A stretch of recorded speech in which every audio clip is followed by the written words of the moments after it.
L'Institut Els Salesians de Sant Vicenç dels Horts ha estat l'únic centre espanyol i un dels 3 centres de la Unió Europea, seguit de Berlín i Reykjavik, on es va implementar la primera fase de la iniciativa pionera Our Time, finançada pel programa europeu Erasmus+, que posa al focus la salut mental dels més joves que conviuen amb pares que pateixen d'una malaltia mental greu. Per poder treballar en això, la Fundació Orienta, que col·labora amb el projecte, ofereix a les escoles una jornada de conscienciació amb diversos professionals per tal de formar els docents i que aquests puguin identificar i treballar amb els alumnes afectats.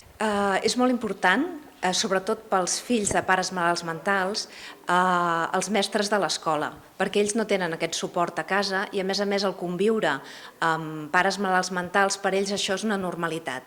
Llavors el fet que els mestres puguin identificar que aquests nens tenen dificultat, i tot això és un programa que realment ensenya als mestres a detectar tots aquests símptomes indirectes que poden estar presents en aquests nens. Sovint aquests nens passen a agafar el rol de cuidadors dels seus pares, una responsabilitat que no els hi pertoca i que comporta danys psicològics. Esos chicos suelen ser chicos que están viviendo bajo mucha presión emocional y también usualmente suelen ser cuidadores de sus padres. Entonces lo que intentamos es tratar de que vuelvan a ser niños.